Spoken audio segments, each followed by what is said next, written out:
Masood brigade की toy car crash. ये toy car क्या है, मसूद ब्रिगेड का मामला क्या है? सुरक्षा एजेंसीज ने पाकिस्तान में बैठे आतंकी संगठन जैश-ए-मोहम्मद की खतरनाक एक टॉय बम साजिश का खुलासा किया।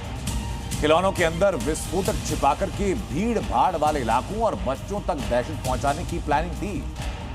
सोशल मीडिया और गेमिंग प्लेटफॉर्म के जरिए देश के युवाओं को ब्रेन वॉश कर आतंकी गतिविधियों में धकेलने की कोशिश भी सामने आई।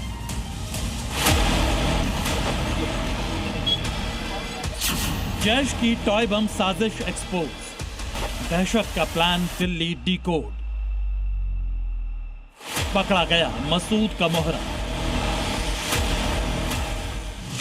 दिल्ली देश का दिल और कनॉट प्लेस दिल्ली का दिल, जहां हर दिन भारी भीड़ जुटती है, वहीं रची जा रही थी दहशत की खौफनाक साजिश।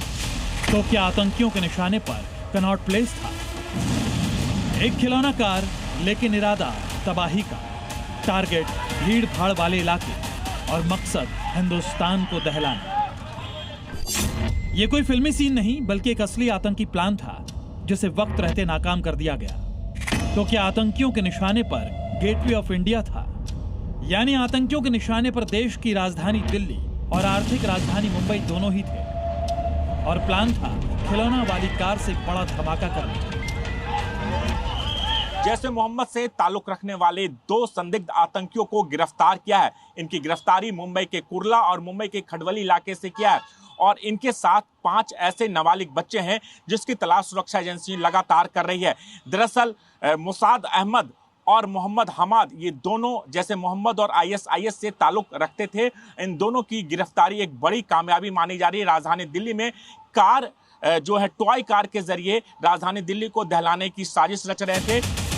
दरअसल मुंबई के कुर्ला में चलाए गए ज्वाइंट ऑपरेशन में दिल्ली पुलिस स्पेशल सेल और महाराष्ट्र एटीएस को बड़ी कामयाबी मिली है। इस ऑपरेशन के दौरान 2 आतंकियों को शिकंजे में लिया गया, जिनके तार आतंकी संगठन जैश-ए-मोहम्मद और आईएसआईएस से जुड़े हैं।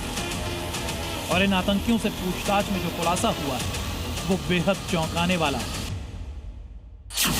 बताया जा रहा है कि ये दोनों आरोपी टॉय कार बम के जरिए दिल्ली और मुंबई जैसे बड़े शहरों में धमाकों की साजिश रच रहे थे।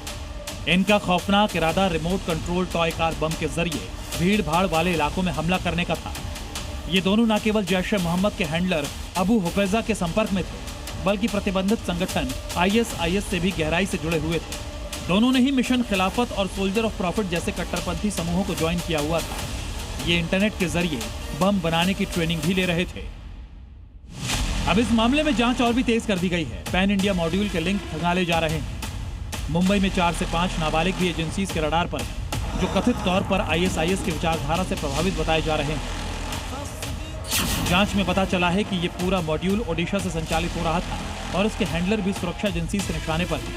पुलिस की स्पेशल सेल को आरोपियों से आपत्तिजनक दस्तावेज, मोबाइल फोन और कई इलेक्ट्रॉनिक उपकरण भी मिले। दोनों आरोपी ऑनलाइन हैंडलर अबू हुफैजा के संपर्क में आए और उसने इनका ब्रेन वॉश किया। उसी ने इन्हें जैश-ए-मोहम्मद से भी जोड़ा। सुरक्षा एजेंसीज की सतर्कता ने एक बड़े आतंकी हमले को टाल दिया है, लेकिन जांच में सामने आ रहे डिजिटल कट्टरपंथ के नेटवर्क ने नई चिंता जरूर खड़ी कर दी। अब देखना होगा कि इस मॉड्यूल के और कितने चेहरे बेनकाब होते हैं। दिल्ली से राजू राज के साथ ब्यूरो रिपोर्ट, जी मीडिया। और बात हापुड़ की, जहां 45 सालों से बंद पड़ा आस्था का द्वार आज खुल चुका है।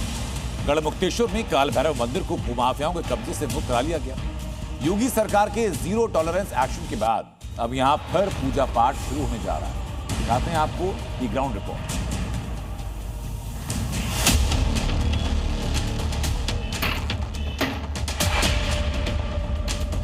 समय के अंतराल पर लोगों ने यहाँ पर कब्जा करना शुरू किया। भूमाफियाओं की निगाह अरबों रुपए की जमीन पर पड़ी।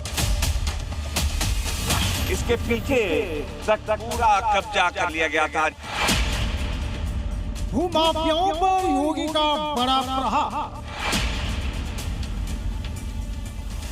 45 साल बाद काल भैरव हुए आजाद। ये तस्वीरें हैं उस ऐतिहासिक पल जब 45 साल बाद ताला टूटा और आस्था को फिर से आजादी मिली।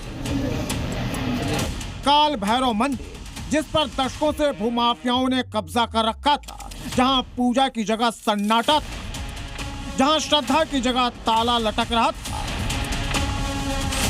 लेकिन अब योगी सरकार के जीरो टॉलरेंस का असर दिखा और योगी फोर्स की नजर जैसे ही इस अतिक्रमण पर पड़ी, वैसे ही प्रशासन हरकत में आया। चंद घंटों में कब्जा हटाया गया और मंदिर का ताला तोड़कर उसे मुक्त कराया गया। पूर्व में कुछ भूमाफियाओं द्वारा काल भैरव के मंदिर को खंडित करके उसके ऊपर फर्जी बैनामा करके उसको कब्जे में लेने का प्रयास किया गया था, जिसकी वजह से लगभग 40-45 साल से काल भैरव जो है वो अपने मूल स्थान से हटकर दूसरे माता के मंदिर में विराजमान थे। ये जो मंदिर है उस पर जो ताला जड़ा गया था उसको खोलकर पुनः काल भैरव की मूर्ति का पूरे विधि विधान अनुष्ठान के साथ शीघ्र ही पुनः स्थापना की जाएगी, जिससे कि ये मंदिर एक टेम्पल कॉम्प्लेक्स के रूप में उभरेगा। गढ़मुक्तेश्वर, जहां मुक्तेश्वर महादेव की महिमा के कारण देश भर से श्रद्धालु आते हैं। गढ़मुक्तेश्वर मंदिर परिसर में एक ओर प्राचीन गंगा मंदिर, दूसरी ओर मुक्तेश्वर महादेव मंदिर और तीसरी ओर काल भैरव मंदिर वर्षों से स्थित रहे, लेकिन 45 साल से काल भैरव मंदिर पर भूमाफिया का कब्जा था। लोगों ने यहाँ पर कब्जा करना शुरू किया। भूमाफियाओं की निगाह अरबों रुपए की इस जमीन पर पड़ी और ये जगह है, ये बाउंड्री है और इसके पीछे तक पूरा कब्जा कर लिया गया था, जिसको प्रशासन ने कल बुलडोजर के जरिए हटाया है और अब ये मंदिर को जमीन दी गई है।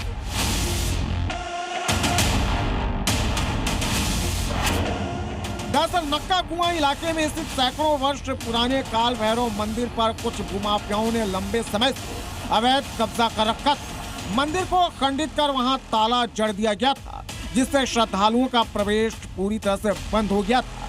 45 साल से काल भैरव मंदिर में पूजा पाठ बंद था। 45 साल बाद काल भैरव मंदिर का ताला टूट चुका है। अब मंदिर में फिर से पूजा की तैयारी हो रही है। मूर्ति की फिर से स्थापना होगी और श्रद्धालुओं के लिए द्वार हमेशा के लिए खोल दिए जाएंगे। जिन्होंने कब्जा हटवाया यहाँ से, सबके जो अवैध मकान बने हुए थे यहाँ पर, वो सबको हटवा दिया गया है। यहाँ बहुत सारे मंदिर हैं जो कब्जा किया गया है। ये पीछे की तरफ भी दिखा रहे हैं कब्जा बहुत मंदिर है जी, बहुत मंदिर है। गढ़मुक्तेश्वर जितने मंदिर हैं सब कब्जे करे हुए हैं, उन्हें कब्जे से मुक्त कराया जाए, ये सब मंदिर खाली हो जाएंगे। यूपी में जब से योगी की सरकार है तब से सनातनी मंदिरों का विकास हो रहा है। अयोध्या, वाराणसी, मथुरा, हर सनातनी सेंटर का विकास तेज गति से हो रहा है और इस लिस्ट में गढ़मुक्तेश्वर का नाम भी जुड़ गया है, जिसके लिए प्रशासन फुल स्पीड में काम कर रहा है। और इसी दौरान जब काल भैरव मंदिर का ताला लटका नजर आया तो योगी फोर्स ने काल भैरव को भी आजाद करा दिया। हापुड़ से अनुराग मिश्रा के साथ ब्यूरो रिपोर्ट, सीमी। अब मुंबई से खबर, जहां हिंदुओं के धार्मिक कार्यक्रम में कट्टरपंथियों ने जमकर हंगामा किया। लाउडस्पीकर पर जय श्री राम की जय जयकार उनके कानों में इतनी चुभी कि वो मरने मारने पर से उतारू नहीं हुए, बल्कि जमकर वहां हंगामा किया। तस्वीरें मेरे पीछे गवाही दे। हालांकि मुंबई में उपद्रवियों का योगी मॉडल वाला इलाज भी किया गया और मुंबई में गदर करने वालों के खिलाफ कैसे बुलडोजर एक्शन हुआ, ये मैं आपको दिखाता हूं।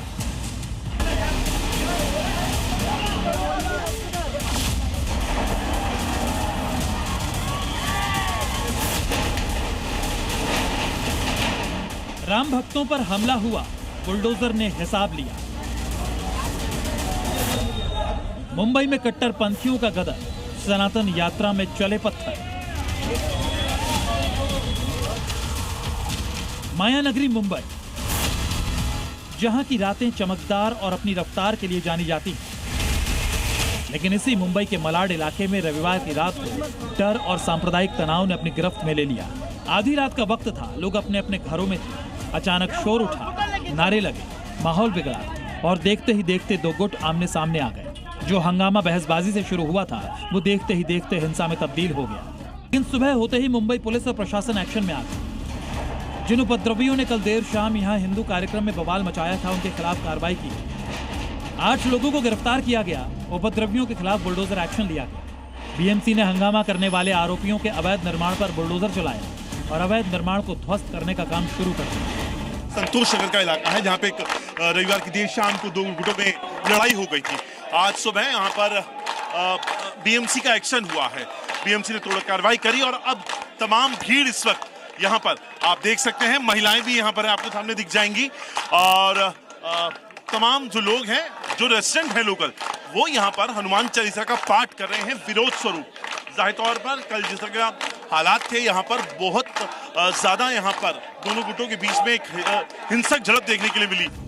दरअसल मुंबई के मलाड ईस्ट के संतोष नगर में दक्षिण भारतीय लोगों का पूजा कार्यक्रम था। इस पूजा कार्यक्रम के तहत एक धार्मिक यात्रा निकाली जा रही थी और धार्मिक यात्रा में लाउडस्पीकर पर जय श्री राम वाले भक्ति गीत बजाए जा रहे थे। लाउडस्पीकर की तेज आवाज को लेकर मुस्लिम समुदाय के एक युवक ने आपत्ति जताई, जिसके बाद विवाद बढ़ गया और दोनों पक्षों के बीच मारपीट शुरू हो गई। छोटा सा विवाद था, वो समझ सकता था, लेकिन क्या है पुलिस वालों ने ही बढ़ाया मामला। हाँ, उल्टा उनका संरक्षण करने के लिए आए, बजरंग दल वालों को ही मारे। हाँ, पुलिस वालों की गलती है। हाँ, आपको पता है सब। वही यहाँ पे मेरा कोने पे दुकान है सब्जी का, लेकिन हम लोग को इतना डर है कि ये लोग रात को 12 बजे के बाद ये लोग का है ना चरस, गांजा, ड्रग्स, वो इंजेक्शन लेना वगैरह सब चालू रहता है। हाँ। इलाके में बुलडोजर एक्शन के बाद हड़कंप मच गया। जय श्री राम के विरोध में मुस्लिम समुदाय के इस उपद्रव ने इलाके में तनाव खड़ा कर दिया। रात में हंगामे और हिंसा की सूचना मिलते ही मुंबई पुलिस तुरंत मौके पर पहुंची और हालात को काबू करने की कोशिश की। भीड़ को कंट्रोल करने के लिए पुलिस को हल्का लाठीचार्ज भी करना पड़ा। जो भी दोषी है उनके ऊपर कार्रवाई कर रहे हैं। जो जख्मी है वो हॉस्पिटल में है, अभी उनका स्टेटमेंट लेकर जो सवाल है अटक भी करेंगे। सनातन यात्रा पर हमला करने वाले आरोपियों के खिलाफ बुलडोजर एक्शन पर सवाल भी उठ रहे हैं, लेकिन प्रशासन का कहना है कि जो भी एक्शन लिया जा रहा है वो सब कानून के दायरे में है। रात में हंगामे के बाद और सुबह बुलडोजर एक्शन को लेकर इलाके में पुलिस ने व्यवस्था बढ़ा दी है। मुंबई से अंकुर त्यागी के साथ ब्यूरो रिपोर्ट, जी मीडिया। मां गंगा, जिन्हें मोक्षदायिनी कहा जाता है, आस्था की धारा माना जाता है, लेकिन उसी मां गंगा को अपवित्र करने की साजिशें हो रही हैं। गंगा पर कभी इफ्तार पार्टी होती नजर आती है जिस पर एक्शन होता है, अब शराब पार्टी हुई है।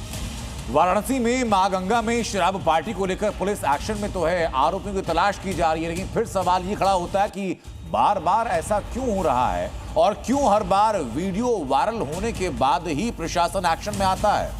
पहले इफ्तार पार्टी और अब शराब पार्टी। जिस गंगा को मोक्षदायिनी माना जाता है उसी गंगा की लहरों में शराब पार्टी हो रही है और तो और वीडियो बनाकर सोशल मीडिया पर अपलोड भी किया जा रहा है। वो तब जब गंगा में इफ्तार पार्टी को लेकर पहले से सियासी पारा चढ़ चुका है। अब सवाल ये कि आखिर धर्म नगरी काशी में हो क्या रहा है। बार बार गंगा मैया की पवित्रता पर चोट करने की साजिश क्यों हो रही है, ये सवाल क्यों, उसे समझने के लिए पहले ये तस्वीरें वाराणसी की, जहां मां गंगा की गोद में कुछ लोग जश्न मनाते नजर आए। हाथों में बियर की बोतल, तेज डीजे की धुन और गंगा के बीच पार्टी। सवाल ये कि क्या यही है काशी की संस्कृति। बताया जा रहा है कि लोग बड़ी शीतला माता मंदिर में बधावा लेकर जा रहे थे, लेकिन परंपरा की आड़ में खुलेआम नियमों का उल्लंघन हो रहा है। गंगा में डीजे और शराब दोनों पर पूरी तरह प्रतिबंध है। से ये वीडियो वायरल हुआ है, लोगों ने सवाल खड़े करना शुरू कर दिया कि आखिर मां गंगा का अपमान किस तरीके से आए दिन हो रहा है और इस पर अब कैसे रोक लगेगी। बीते दिनों ये भी देखा गया था कि रमजान के महीने में इफ्तार पार्टी का आयोजन किया गया था, जिसके बाद 14 लोगों को पुलिस ने गिरफ्तार किया और उनको जेल भेज दिया गया। वीडियो वायरल होते ही स्थानीय लोगों में आक्रोश फैल गया। खासकर नाविक समाज ने इसे मां गंगा का अपमान बताया। 80 घाट के नाविकों ने साफ कहा कि आस्था के साथ खिलवाड़ बर्दाश्त नहीं, दोषियों पर सख्त कार्रवाई। तो इस पे भी रोक होनी चाहिए। एक आस्था है तो डीजे भी अगर आप लगा रहे तो नॉर्मल तरीके से लाए, तरीके से पूरा बनारस के छवि खराब करने का चीज है, ये नहीं होना चाहिए। गंगा का अपमान हुआ, बहुत अपमान हुआ, हमें बहुत तकलीफ हुआ वो देखकर अभी वीडियो। गौर करने वाली बात ये भी कि कुछ दिन पहले ही गंगा में इफ्तार पार्टी का वीडियो सामने आया, जिसमें पुलिस ने 14 लोगों को गिरफ्तार कर जेल भेजा। अब उसी गंगा में फिर एक विवाद, लेकिन इस बार भी वाराणसी पुलिस एक्शन में है। वीडियो के आधार पर आरोपियों की पहचान की जा रही है। चूँकि यह वीडियो रात का है, इसको देखा जा रहा है कि कहाँ का वीडियो है और जो इसमें जो लोग दिखाई दे रहे हैं उनको भी चिन्हित किया जा रहा है। चिन्हित करने के बाद इनके खिलाफ उचित वैधानिक कार्रवाई की जाएगी। लेकिन सबसे बड़ा सवाल ये कि क्या गंगा अब नियम तोड़ने का नया अड्डा बनती जा रही है? क्या धार्मिक यात्राओं के नाम पर अराजकता को छूट मिल रही है? और सबसे अहम, क्या प्रशासन सिर्फ वीडियो वायरल होने के बाद ही जागेगा? वाराणसी से जयपाल के साथ ब्यूरो रिपोर्ट। उधर क्राइम पर यूपी में योगी आदित्यनाथ का प्रहार लगातार तेज हो रहा है। अब सूबे में गुंडा और माफिया राज के लिए कोई जगह नहीं है। ये साफ संदेश खुद सीएम ने दिया। योगी आदित्यनाथ का सख्त बयान सामने आते ही एक्शन भी जमीन पर दिखता है। योगी फोर्स ताबड़तोड़ कार्रवाई में जुटी है क्योंकि मुख्यमंत्री ने ठाना कि प्रदेश अपराध मुक्त रहेगा। उत्तर प्रदेश अब उत्तर प्रदेश उत्सव का प्रदेश बन गया है। योगी का प्रण, गुंडे और माफिया खत्म। ये दंगे, फसाद, कर्फ्यू, गुंडागर्दी, अराजकता, लूट खसोट, उसके दिन लद गए हैं। क्राइम पर योगी का वार, अब तक 11,000। किसी भी गुंडे को और किसी भी माफिया को उत्तर प्रदेश की धरती में पनपने नहीं देंगे, और अगर उसने पनपने का दुस्साहस किया तो उसकी जहां जगह होगी वहां उसको जरूर पहुंचाएंगे। कभी जिस उत्तर प्रदेश की पहचान माफिया, बाहुबल और बंदूक की नाल से होती थी, आज वही उत्तर प्रदेश अपराध मुक्त प्रदेश बनता जा रहा है। वहाँ जीरो टॉलरेंस, नो इंसाफ के बुलेट पॉलिसी के आगे अपराधी भी अपराध से तौबा कर रहे हैं। यूपी में अब गुंडों की गुंडागर्दी नहीं चलती, माफियाओं की मनमानी नहीं चलती, क्योंकि यहाँ कानून का राज है और अपराधियों में योगी फोर्स का खौफ और उसकी तस्दीक करती ये दो तस्वीरें देख लीजिए। पहली तस्वीर कानपुर की है, यहाँ योगी फोर्स ने 25,000 के इनामी को एनकाउंटर के बाद धर दबोचा। दूसरी तस्वीर हरदोई की है, जहाँ योगी फोर्स ने 3 बदमाशों को हथियार के साथ गिरफ्तार किया है। यूपी में मैसेज क्लियर है, यहाँ अपराध और अपराधियों के लिए कोई जगह नहीं है। योगी का इशारा मिला तो योगी फोर्स भी एक्शन में नजर आई। कानपुर देहात में देर रात पुलिस और बदमाशों के बीच मुठभेड़ हुई, जिसमें एक शातिर अपराधी को गोली लगी है। पुलिस के मुताबिक मुखबिर की सूचना पर इलाके में घेराबंदी की गई थी। इस दौरान बदमाशों ने पुलिस पर फायरिंग शुरू कर दी। जवाबी कार्रवाई में 25,000 के इनामी अपराधी सुल्तान के पैर में गोली लग गई, जबकि उसका एक साथी अंधेरे का फायदा उठाकर फरार हो गया। पुलिस ने मौके से लूटी हुई ज्वेलरी, एक अवैध तमंचा और कारतूस बरामद किए हैं। बताया जा रहा है कि सुल्तान पर पहले से ही 1 दर्जन से ज्यादा मुकदमे दर्ज हैं। उक्त मुठभेड़ में एक व्यक्ति घायल हुआ है और दूसरा व्यक्ति अंधेरे का फायदा उठाकर भाग गया, जिसकी पुलिस द्वारा तलाश की जा रही है। घटना में प्रयुक्त अपाचे मोटरसाइकिल और पूर्व में कारित घटना से संबंधित माल बरामद हुआ है। हरदोई में पुलिस और बदमाशों के बीच मुठभेड़ का मामला सामने आया है, जहां कोतवाली देहात पुलिस ने बाइक सवार 3 अपराधियों को गिरफ्तार किया है। पुलिस के मुताबिक चेकिंग के दौरान संदिग्ध बाइक सवारों को रोकने की कोशिश की गई, लेकिन बदमाशों ने फायरिंग शुरू कर दी। इसके बाद पुलिस ने मोर्चा संभालते हुए इलाके की घेराबंदी की और 3 आरोपियों को मौके से दबोच लिया। गिरफ्तार आरोपियों की पहचान जीतू, लाखन और संतोष के रूप में हुई है, जो ओमपुरी गांव के रहने वाले बताए जा रहे हैं। इनके पास से अवैध तमंचा और कारतूस भी बरामद हुए हैं। फिलहाल पुलिस पूरे नेटवर्क को खंगालने में जुटी है और ये साफ कर दिया है कि अपराधियों के खिलाफ ये अभियान लगातार जारी रहेगा। दरअसल योगी फोर्स का एक ही मिशन है, यूपी को क्राइम फ्री बनाना। 9 साल में 269 अपराधी एनकाउंटर में ढेर किए जा चुके हैं। एनकाउंटर के दौरान 10,990 अपराधी घायल हुए, 85,118 पर गैंगस्टर एक्ट के तहत एक्शन लिया गया, 977 अपराधियों पर NSA लगाया गया, 1,25,925 अपराधियों को सजा दिलवाई गई। 2016 की तुलना में अपराध में कमी आई है। योगी फोर्स का ये एक्शन बता रहा है कि अपराधियों सुधर जाओ, नहीं तो यूपी छोड़ दो।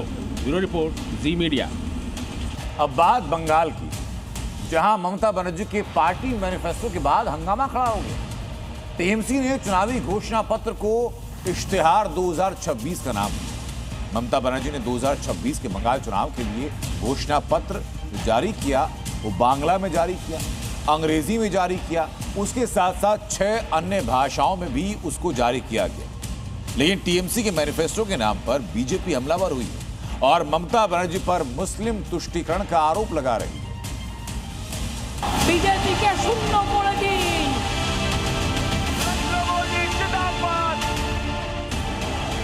चुनावी तारीखों के ऐलान के साथ ही पश्चिम बंगाल की सियासी फिजा गरमाने लगी। बंगाल में बीजेपी के तेवर ने दीदी को डरा दिया। बीजेपी के हिंदुत्ववादी एजेंडे से ममता को अपनी कुर्सी जाने का डर सता रहा है और यही डर रह रहकर उनकी जुबान से निकल भी रहा है। कभी ममता पश्चिम बंगाल में तृणमूल के नहीं होने का डर दिखा रही है। आछी बोले ना, आपनारा सबाई भालो आछेन।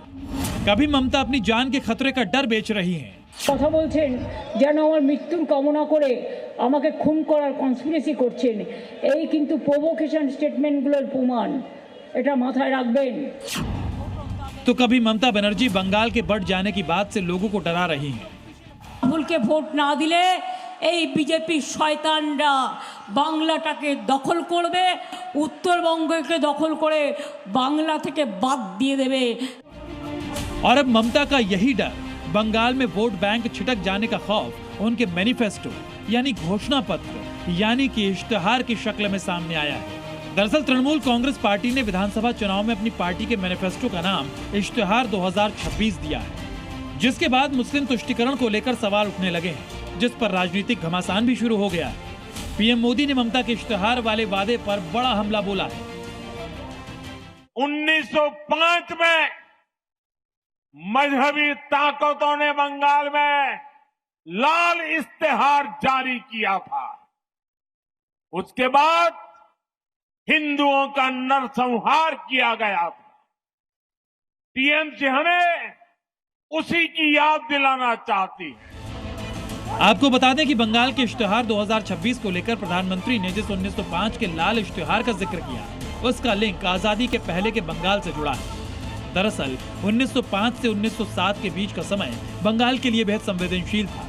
करजन के बंगाल विभाजन के फैसले के बाद पूरे राज्य में वंदे मातरम और स्वदेशी की गूंज थी। इसी दौरान लाल इश्तिहार नाम का विवादित दस्तावेज सामने आया था। इस लाल इश्तिहार पर्चे को इब्राहिम खान ने लिखा था और ये पर्चे ढाका नवाब के प्रभाव वाले इलाकों में बांटे गए थे। इस पर्चे यानी लाल इश्तिहार का मकसद मुस्लिम समाज को स्वदेशी आंदोलन और हिंदुओं के खिलाफ लामबंद करना था। बीजेपी इसी ऐतिहासिक घाव को टीएमसी के इश्तिहार से जोड़ रही है। हालांकि ममता बनर्जी इस चुनावी लड़ाई को बांग्ला भाषा बनाम हिंदी बनाने में जुटी है। दायित्व बीएसएफ बॉर्डर আপনার হাতে, তাহলে যদি কোনো খুশবইটিয়া কোথাও ঢুকে থাকে তার জমিদারি তো আপনার, আপনি আগে পদত্যাগ করুন, তারপরে খুশবইটিয়ার কথা বলুন। বাংলায় কথা বললে খুশবইটিয়া রোহিঙ্গা আর আপনি ভোট চাহেঙ্গা। अब ममता के इस इश्तिहार पर बीजेपी और मुर्शिदाबाद में बाबरी मस्जिद बनाने जा रहे हुमायूं कबीर के सियासी साथी असदुद्दीन ओवैसी ने भी दीदी से सवाल पूछा है। घोषणा पत्र का नाम इश्तिहार क्यों रखा है? बांग्ला भाषा के प्रति बहुत अप्रतिम आत्मीयता और अगाध प्रेम बताने वाले लोग बताएं, क्या इश्तिहार बांग्ला का शब्द है, फारसी का शब्द है? उर्दू में जारी कर रहे हैं। आप बताइए 29% आबादी है मुसलमानों की, वहाँ सिर्फ 7% गवर्नमेंट एम्प्लॉयमेंट में है। सबसे ज़्यादा स्कूल ड्रॉप आउट मुसलमानों का है। बच्चियों का लो लिटरेसी रेट है। अगर आप मालदा मुर्शिदाबाद चले जाएंगे वहाँ तो बहुत ज़्यादा गरीबी है। पश्चिम बंगाल चुनाव में बीजेपी को पछाड़ने के लिए मुस्लिम वोट बैंक को साधना ममता बनर्जी के लिए जरूरी भी है और मजबूरी भी। आंकड़ों पर गौर करें तो राज्य की कुल आबादी में मुस्लिम मतदाताओं की हिस्सेदारी करीब 27% है। लगभग 90 विधानसभा सीटों पर मुस्लिम वोटर्स नतीजों पर सीधा प्रभाव डालते हैं। मुर्शिदाबाद में मुस्लिम आबादी लगभग 66% है, जबकि मालदा में करीब 51% और उत्तर दिनाजपुर में 49%। वहीं दक्षिण 24 परगना के कई इलाकों में मुस्लिम वोटर 35% से ज्यादा है। दरअसल बीजेपी के हिंदुत्व एजेंडे के साथ साथ हुमायूं कबीर की बाबरी पॉलिटिक्स ने भी ममता बनर्जी के डर पर डबल अटैक किया है। ऐसी तस्वीरों ने ममता के अंदर मुस्लिम वोट बैंक के बंटवारे का डर भर दिया है। और जैसे जैसे चुनाव की तारीख नजदीक आती जाएगी, आपको दीदी का ये डर चुनावी प्रचार में और बड़ा नजर आएगा। बंगाल के बाद अब बात दिल्ली की। दिल्ली विधानसभा के कैंपस में आज दोपहर सुरक्षा की बड़ी चूक हुई। दोपहर करीब 2 बजे उत्तर प्रदेश के नंबर की कार वीआईपी एंट्री वाले गेट नंबर 2 की बैरिकेडिंग को तोड़ती विधानसभा के अंदर घुसती है, तो फिर सवाल उठता है कि आखिर कार इतनी आसानी के साथ विधानसभा के अंदर सिक्योरिटी तोड़कर कैसे घुस सकती है? सुरक्षा ब्रेक का मकसद क्या था? पुलिस एक्शन में आई। इसी मामले में 3 आरोपी गिरफ्तार किए गए और इस बात की इन्वेस्टिगेशन शुरू की गई कि सिक्योरिटी ब्रेक करने के पीछे का मकसद क्या था।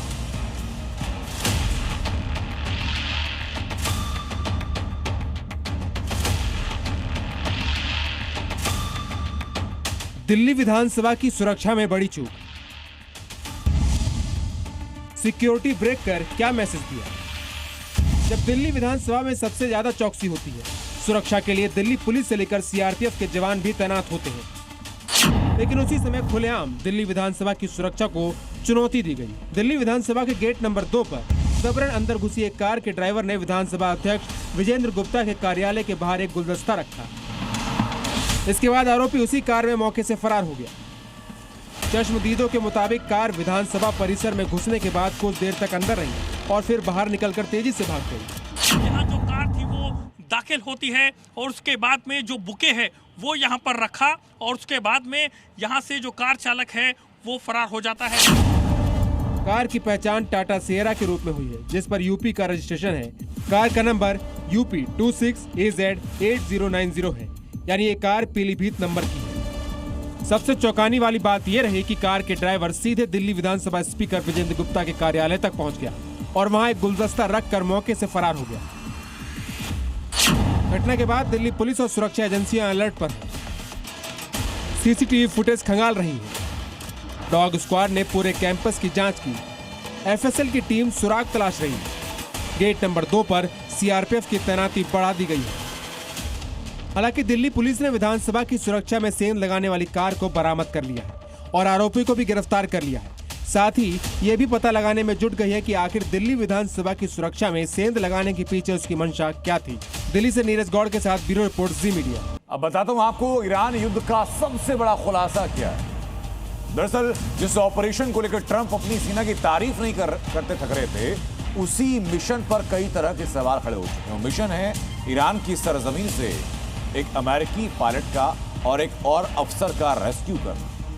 दावा यह किया जा रहा है कि ईरान के खिलाफ अमेरिका की युद्ध नीति फिर बैकफायर कर गई और ये बात कोई और नहीं बल्कि अमेरिकी खुफिया एजेंसी CIA के पूर्व अफसर ने कही। खबर यह कि ईरान में अमेरिका का ग्राउंड मिशन टेक ऑफ करने से पहले क्रैश हो गया।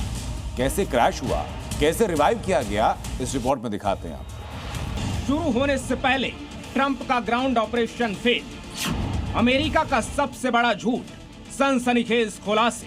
दावा किया गया कि ईरान के पहाड़ी इलाकों में पायलट फंस गया है। अमेरिकी fighter jet F-15E strike eagle के मारे जाने के बाद एक पायलट कुछ घंटे में रेस्क्यू कर लिया गया, जबकि दूसरे पायलट को बचाने के लिए अमेरिका को युद्ध में पहली बार ईरान की धरती पर अपनी फौज उतारनी पड़ी। लेकिन अब अमेरिका के इस मिशन को लेकर गंभीर सवाल उठ गए हैं। अमेरिका के पूर्व CIA अफसर लैरी जॉनसन ने ट्रंप के सबसे बड़े झूठ को बेनकाब करने का दावा किया है। लैरी जॉनसन के मुताबिक पेंटागन झूठ बोल रहा है। ग्राउंड ऑपरेशन को रेस्क्यू बताकर झूठी कहानी गढ़ी गई। ईरान में मारा गया F-15E ग्राउंड ऑपरेशन का हिस्सा था। फेलियर को रेस्क्यू मिशन के नाम पर कवर किया गया। ये दावा इतना बड़ा है कि आसानी से यकीन करना मुश्किल है, लेकिन अगर सारे तार जोड़े जाएं, तो अमेरिका के पायलट रेस्क्यू मिशन की पूरी सच्चाई सामने आती है। और इसका सबसे बड़ा सबूत है घटना की लोकेशन। दरअसल जिस जगह अमेरिका का F-15E स्ट्राइक ईगल क्रैश हुआ, वो ईरान के इस्फहान प्रांत में है, जहां से ईरान के इस्फहान न्यूक्लियर प्लांट की दूरी करीब 40 से 60 किलोमीटर है। तो वहीं नतांज न्यूक्लियर फैसिलिटी करीब 120 से 140 किलोमीटर की दूरी पर है। अब सवाल उठ रहा है कि आखिर अमेरिका के 10 से ज्यादा फाइटर और दूसरे मिलिट्री विमान यहाँ क्या कर रहे थे।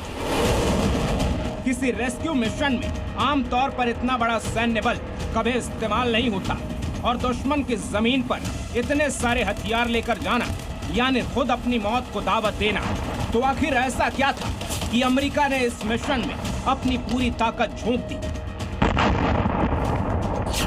अमेरिका ने इस ऑपरेशन में F-15E स्ट्राइक ईगल के साथ A-10 थंडरबोल्ट 2 जैसे फाइटर जेट ईरान के अंदर भेजे।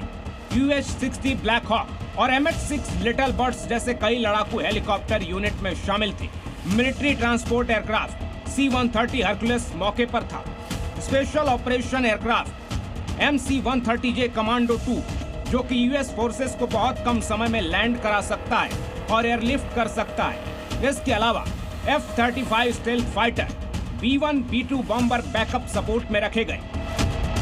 अमेरिका की यह तैयारी बता रही है कि ईरान के अंदर ट्रंप ने ग्राउंड ऑपरेशन लॉन्च करने का आदेश दे दिया था और इसका सबसे बड़ा टारगेट था ईरान के अंदर से संवर्धित यूरेनियम को निकाल कर लाना, क्योंकि माना जा रहा है कि नतांज में ईरान ने अपने करीब 440 किलो संवर्धित यूरेनियम का 60% हिस्सा रखा हुआ है, जबकि 200 किलो संवर्धित यूरेनियम इस्फहान में हो सकता है।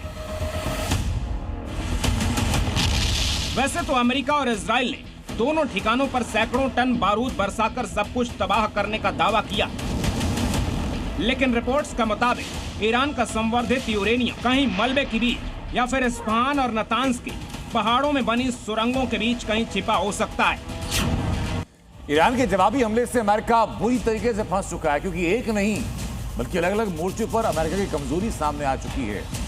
इस मिशन में अमेरिका के F-15E, A-10 जैसे ताकतवर फाइटर जेट खत्म किए गए। ईरान के स्वदेशी डिफेंस सिस्टम ने अमेरिकी विमान को गिराया, जिसके ईरानी डिफेंस को तबाह करने का दावा नाकाम हो चुका है, जो ट्रंप ने किया था। एक दिन के अंदर $400 बिलियन का नुकसान हुआ है। इंटेलिजेंस पर सवाल खड़े हुए हैं। एक बड़ी रणनीतिक नाकामी भी सामने आई। इसके अलावा सैकड़ों जवानों की जान खतरे में डालनी पड़ी। कुल मिलाकर के ईरान में अमेरिका युद्ध नीति में एक बार बुरी तरीके से बैकफुट पर नजर आ रहा है। ईरान का पलटवार इतना जबरदस्त था कि एक ही दिन में अमेरिका को सैकड़ों मिलियन डॉलर का नुकसान हुआ। ईरानी डिफेंस सिस्टम और सुरक्षा बलों की फायरिंग में एक F-15 स्ट्राइक ईगल और एक A-10 थंडरबोल्ट फाइटर मारा गया। ईरानी सेना ने 2 C-130 विमान उड़ा दिए, 2 ब्लैक हॉक हेलीकॉप्टर मार दिए, कई MQ-9 रिपर ड्रोन तबाह कर दिए। वॉर एक्सपर्ट्स के मुताबिक ये अमेरिका के लिए बहुत बड़ा झटका है। अगर आप न्यूक्लियर फ्यूल को एक्सट्रैक्ट करके नहीं ला पाए तो ये एक तरीके की हार हो गई, क्योंकि आपका मेन एम जो है वो न्यूक्लियर फ्यूल को अपने कब्जे में करना है। इसीलिए अब सवाल उठ रहा है कि क्या अमेरिका ने अपनी इस नाकामी को छिपाने के लिए एक के बाद एक कई झूठ बोले। झूठ नंबर 1, इस्फहान में 36 घंटे तक ऐतिहासिक रेस्क्यू मिशन चला। झूठ नंबर 2, C-130 ट्रांसपोर्ट विमान और हेलीकॉप्टर हमने खुद उड़ा दिए ताकि ईरानी सेना के हाथ न लगे। झूठ नंबर 3, ना कोई सैनिक मारा गया, ना कोई घायल हुआ। झूठ नंबर 4, सिर्फ रेस्क्यू मिशन के लिए बंद पड़ी एयर स्ट्रिप का इस्तेमाल किया गया। झूठ नंबर 5, ईरानी फोर्सेस को पूरी तरह तबाह कर दिया गया। इसी तरह के दावे करके ट्रंप इसे ऐतिहासिक उपलब्धि बता रहे हैं, लेकिन सच्चाई ये है कि मिशन अमेरिका के लिए साख का सवाल बन चुका है। इसमें ट्रंप साहब के लिए झटका न सिर्फ प्लान का है, माली हालत भी खराब हुई है, क्योंकि करीब करीब 300 मिलियन का टोटल इसमें लॉस है इस पूरे ऑपरेशन को अगर गिना जाए। अमेरिका कटघरे में इसलिए है क्योंकि CIA के पूर्व अधिकारी ने खुद अमेरिकी प्रोपेगेंडा को एक्सपोज करने का दावा किया, और अब जो थियरी सामने आई है उसके बाद ये सिर्फ अमेरिका को शर्मसार नहीं कर रही, बल्कि अब सवाल उठ रहा है कि क्या अमेरिका अपने ग्राउंड ऑपरेशन प्लान को पूरी तरह रद्द कर देगा। ब्यूरो रिपोर्ट, जी मीडिया। इस जंग में ईरान के अंदर अमेरिका कितनी बुरी तरह फंस चुका है, इसका सबूत इजराइल से भी सामने आया।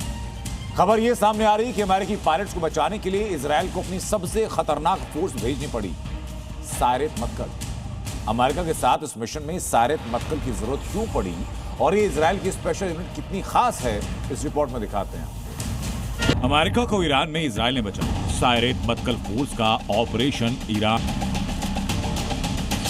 में अमेरिका अपने पायलट को बचाकर अपनी पीठ थपथपा रहा है। दावा है कि उसने रेस्क्यू ऑपरेशन में खलीफा के लड़ाकों को धूल झटा दी, लेकिन इजराइल से खुलासा हुआ ये बता रहा है कि ये सिर्फ एक रेस्क्यू मिशन नहीं बल्कि ईरान की धरती पर ग्राउंड ऑपरेशन का इरादा लेकर पहुंची अमेरिकी सेना फंस गई थी, जिसके बाद इस अभियान में इजराइल की 3 कमांडो यूनिट सायरेत मक्कल और शालदाग और यूनिट 669 ने बड़ी भूमिका निभाई। तीनों फोर्सेस के कमांडो ने जमीन पर उतरकर ईरानी सैनिकों का सामना किया।